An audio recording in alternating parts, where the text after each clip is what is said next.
Vamos a adentrarnos en la emocionante historia del libro de Éxodo hoy. Todo lo que te voy a contar está en la Biblia, en los 40 capítulos de este libro increíble. Éxodo es el segundo de los 5 libros de Moisés. Aquí, vamos a seguir desde el nacimiento de Moisés hasta que lideró a los hijos de Israel fuera de Egipto. La palabra Éxodo significa salida o partida. Este libro es como una secuela de la historia que comenzó allá en el libro de Génesis.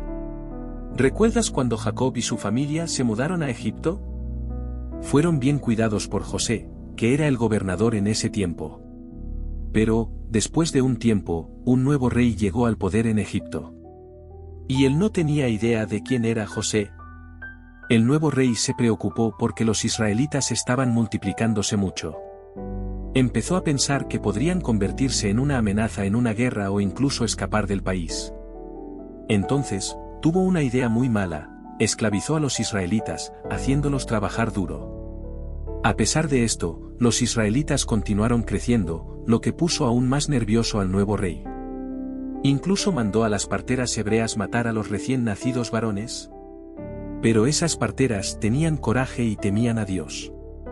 Desobedecieron las órdenes del rey y dejaron vivir a los niños. Y Dios bendijo a esas valientes mujeres. Y así, aun bajo presión y opresión, el pueblo de Israel siguió creciendo. Esta es solo una parte de la emocionante historia de Éxodo, llena de aventura y milagros que muestran cómo Dios siempre cuida de su pueblo, incluso en los momentos más difíciles.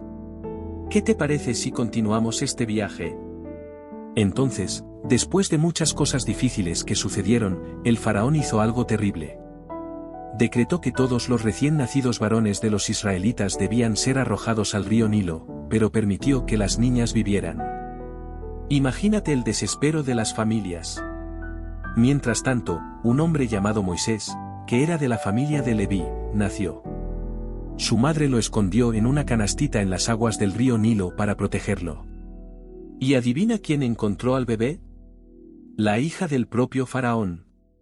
Lo vio, tuvo compasión y decidió adoptarlo, llamándolo Moisés.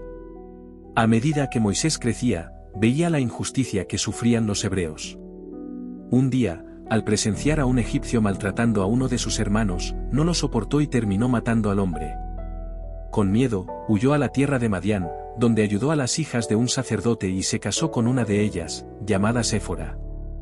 Después de un tiempo, el rey de Egipto murió, y los israelitas clamaron a Dios por ayuda. Y Dios escuchó.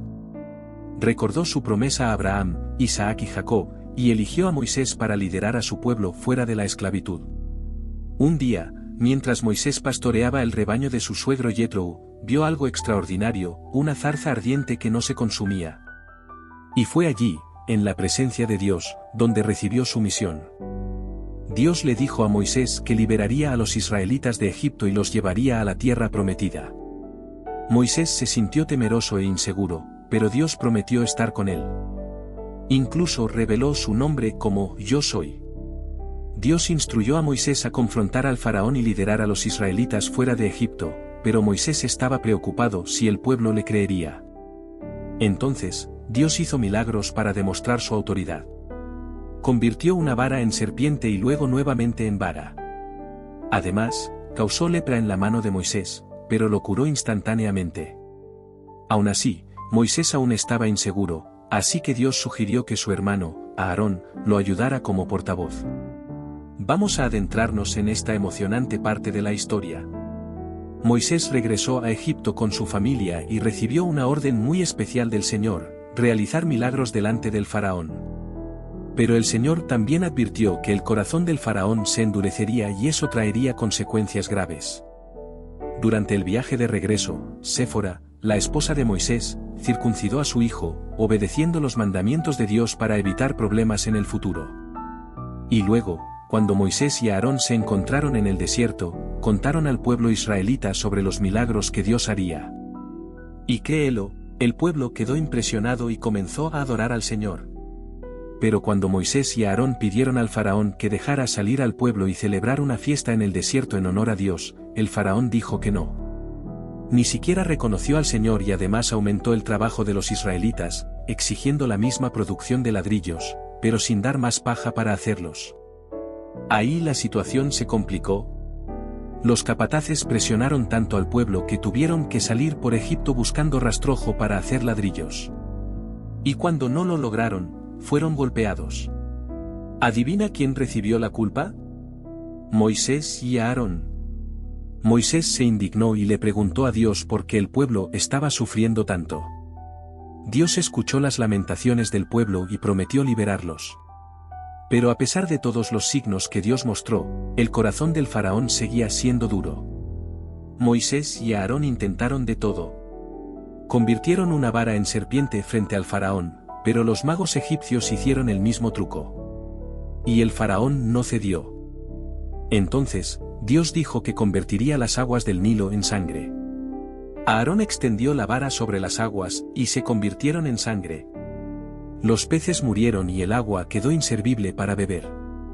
Pero aún así, el faraón no cambió de opinión. Y entonces, una plaga de ranas invadió Egipto, pero los magos egipcios también lograron hacerlo. Cuando el faraón, atormentado por las ranas que infestaban Egipto, se vio al límite, recurrió a Moisés, rogándole que intercediera ante el Señor para liberarlos de esa plaga. Moisés, en su bondad, aceptó, pero dio al faraón el poder de determinar el momento de la oración, mostrando una sorprendente generosidad, incluso frente a un gobernante tan obstinado. Y cuando finalmente las ranas murieron después de la oración de Moisés, parecía haber un alivio, pero el corazón del faraón se endureció una vez más, resistiendo la voluntad divina. Fue entonces cuando Dios ordenó a Aarón que convirtiera el polvo en piojos, una plaga que afectaría tanto a los hombres como a los animales. Los magos egipcios intentaron en vano replicar este milagro, reconociendo la superioridad del poder de Dios, pero el faraón permaneció inquebrantable en su obstinación. Luego, el Señor instruyó a Moisés sobre la plaga de las moscas, una invasión que asoló Egipto, excepto la región de Gosén, donde residían los israelitas. El faraón, ante el caos, suplicó a Moisés que intercediera una vez más, y las moscas desaparecieron. Sin embargo, su corazón permaneció endurecido, negándose a conceder libertad al pueblo. La siguiente advertencia fue sobre una terrible pestilencia que golpearía los rebaños de Egipto, salvando solo a los animales de los israelitas. Fue una prueba contundente del poder divino, que protegió los rebaños de su pueblo elegido, mientras que los de Egipto fueron diezmados. Aún así, el faraón se negó a liberar a los israelitas, desafiando la voluntad de Dios. Luego vino la plaga de las úlceras, una aflicción dolorosa causada por las cenizas de la fragua esparcidas por el aire. Los magos egipcios no pudieron resistir a esta plaga, pero el faraón permaneció firme en su terquedad, rechazando en cada paso la liberación del pueblo. Finalmente, el Señor anunció la plaga del granizo, una tormenta devastadora que arrasó Egipto. Los consejeros prudentes se prepararon para proteger sus bienes, mientras que los descuidados sufrieron pérdidas. Sin embargo, la tierra de Gosén fue perdonada, mostrando la protección especial de Dios sobre su pueblo. A pesar de todas las demostraciones de poder y misericordia, el faraón continuó resistiendo, permitiendo solo que los hombres adoraran a Dios, en otro intento de mantener el control sobre el pueblo. Es una batalla épica entre Moisés y el faraón, con Dios revelando su poder y fidelidad a través de cada plaga y cada intervención. La plaga de los langostas fue una devastación sin igual. Estos insectos hambrientos cubrieron Egipto, dejando un rastro de destrucción a su paso. El faraón, viendo su tierra arruinada, finalmente reconoció su error y pidió perdón al Señor. Y Dios, en su infinita misericordia, escuchó la súplica del faraón y retiró la plaga, dándole otra oportunidad para que el corazón del líder egipcio se ablandara. Sin embargo, las tinieblas que siguieron fueron aún más aterradoras. Durante 3 largos días, una oscuridad densa envolvió a Egipto, dejando a todos aterrorizados. Pero los israelitas fueron librados de este flagelo, ya que en sus lugares había luz. A pesar de este escenario sombrío, el faraón hizo una concesión, permitiendo que los hombres adoraran a Dios.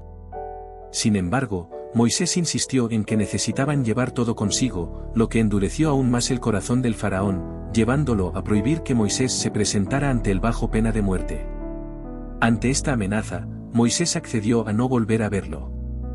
Y entonces llegó la última y más terrible plaga, la muerte de los primogénitos. Moisés instruyó a los israelitas que pidieran objetos de plata y oro a los egipcios, quienes a regañadientes los entregaron. A la medianoche, como se había anunciado, todos los primogénitos egipcios, incluso el hijo del faraón, fueron arrebatados por la muerte, mientras que los israelitas fueron salvados por la protección divina. A pesar de esta tragedia, el faraón permaneció firme en su terquedad, negándose a liberar al pueblo. Fue entonces cuando Dios instruyó a Moisés y a Aarón sobre la celebración de la Pascua, un memorial eterno de la liberación del pueblo. Cada familia debía elegir un cordero sin defecto, sacrificarlo al atardecer del día 14 y pasar la sangre por las puertas. Los israelitas obedecieron y fueron salvados de la muerte. Con esta última plaga, el faraón finalmente ordenó la salida de los israelitas, quienes partieron llevándose los bienes de los egipcios, poniendo fin así a 430 años de esclavitud. Guiados por la presencia divina manifestada como una columna de nube durante el día y de fuego por la noche, los israelitas partieron hacia el monte Sinaí, evitando la ruta de los filisteos. En el camino, enfrentaron diversas adversidades, como la escasez de agua en Mara y la falta de comida en el desierto. Pero Dios, siempre fiel, proveyó agua potable y maná, alimento del cielo, para sustentar a su pueblo. El viaje hacia la tierra prometida estuvo marcado por batallas y pruebas, pero también por demostraciones del poder y la misericordia de Dios. Cruzaron el Mar Rojo, donde presenciaron la destrucción del ejército egipcio, alabando al Señor en un canto de victoria. Llegaron a Elim, donde encontraron agua abundante, y continuaron hacia el desierto de Sinaí, donde recibieron las leyes y ordenanzas divinas, estableciendo la base de su comunidad. En este punto, Yethro, el suegro de Moisés, se unió a ellos en el desierto, reconociendo al Señor como el Dios supremo ante las maravillas que presenció. Así, el viaje del pueblo de Israel estuvo marcado no solo por milagros y liberación, sino también por una profunda relación de confianza y devoción a Dios. Después de todo el tumulto en Egipto, cuando Moisés y los israelitas finalmente salieron, encontraron un lugar tranquilo para descansar. Allí, Yethro, un amigo de Moisés, vino a visitarlo. Vio a Moisés trabajando arduamente, tratando de resolver todos los problemas del pueblo solo. Yethro le dijo a Moisés: ¿necesitas ayuda? No puedes hacerlo todo solo. Moisés escuchó el consejo de Yethro y eligió algunas personas para ayudarlo a tomar decisiones importantes. Esto hizo que Moisés se sintiera mucho mejor, sabiendo que no estaba solo para resolver todos los problemas. Después de eso, los israelitas continuaron su viaje hasta llegar al monte Sinaí. Allí, Dios habló con Moisés y le dio algunas reglas importantes para el pueblo. Le dijo a Moisés que estas reglas ayudarían al pueblo a ser una nación especial y santa. Entonces, Dios le dio a Moisés los 10 mandamientos, que eran como una guía para vivir correctamente. Incluían cosas como respetar el día de descanso, no adorar a otros dioses y no hacer cosas malas como robar o mentir. Los israelitas se asustaron un poco con la poderosa voz de Dios y le pidieron a Moisés que hablara con Dios en su lugar. Moisés los animó y se acercó aún más a Dios para escuchar lo que tenía que decir. Además de los 10 mandamientos, Dios dio al pueblo otras leyes importantes. Explicó cómo deberían tratarse unos a otros y cómo resolver problemas si algo salía mal. También habló sobre la importancia de cuidar de los animales y ayudar a los necesitados. Después de escuchar todas estas leyes, Moisés y algunas otras personas subieron a la cima de la montaña para hablar más con Dios. Allí, Moisés construyó un altar especial y ofreció sacrificios para mostrar que estaban comprometidos con las leyes de Dios. Más tarde, Moisés pasó 40 días y noches en la cima de la montaña, donde Dios le dio aún más instrucciones, incluidos detalles sobre la construcción de un lugar especial para adorar a Dios, llamado tabernáculo. Dios explicó cómo quería que fuera hecho, incluso los detalles más mínimos, como hacer una caja especial y decorarla con figuras de ángeles. Después de todo el esfuerzo de Moisés por liderar al pueblo de Israel, llegó el momento de construir un lugar especial para adorar a Dios. Dios dio a Moisés instrucciones detalladas sobre cómo construir el tabernáculo, un lugar sagrado donde podrían encontrarse con Dios. Primero, Dios explicó cómo construir una mesa de oro y un candelabro con 7 brazos, ambos hechos de oro. También dio detalles sobre otros utensilios que debían hacerse con oro. Todo esto tenía un propósito especial, para que el pueblo pudiera adorar a Dios con reverencia y belleza. El tabernáculo sería un lugar especial, así que Dios explicó en detalle cómo debía ser construido. Moisés recibió instrucciones sobre el uso de materiales específicos, como madera de acacia revestida de oro y cortinas de lino fino. Todo debía hacerse según el plan de Dios. El lugar más sagrado en el tabernáculo sería el lugar santísimo, donde se colocaría el arca del pacto. Dios dio instrucciones específicas sobre cómo hacer un velo decorado para separar este lugar del resto del tabernáculo.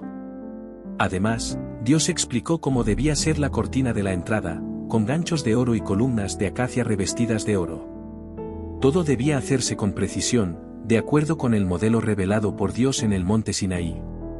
Moisés también recibió instrucciones sobre la construcción de un altar de madera de acacia revestido de bronce, que se usaría para ofrecer sacrificios a Dios. También recibió instrucciones sobre cómo hacer el patio del tabernáculo, con cortinas exteriores y una entrada decorada. Dios también ordenó que los israelitas trajeran aceite para mantener encendidas las lámparas en la tienda del encuentro, que estaba fuera del velo, frente a las tablas del pacto.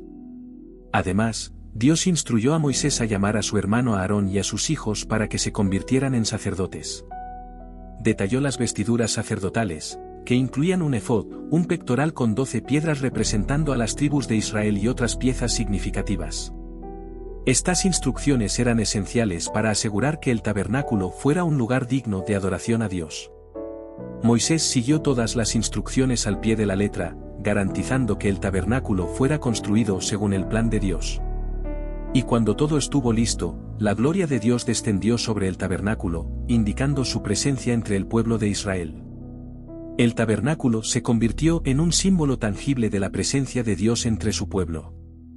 Era un lugar de belleza y santidad, donde los israelitas podían reunirse para adorar y buscar la guía de Dios. Cada detalle tenía un significado especial y contribuía a la experiencia de adoración del pueblo. La construcción del tabernáculo fue una demostración del compromiso del pueblo de Israel de seguir las instrucciones de Dios y de honrarlo con sus recursos y habilidades.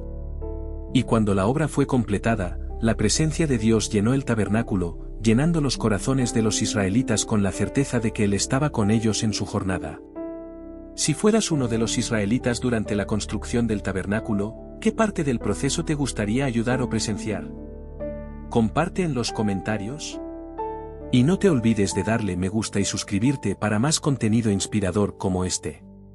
Que Dios bendiga tu vida.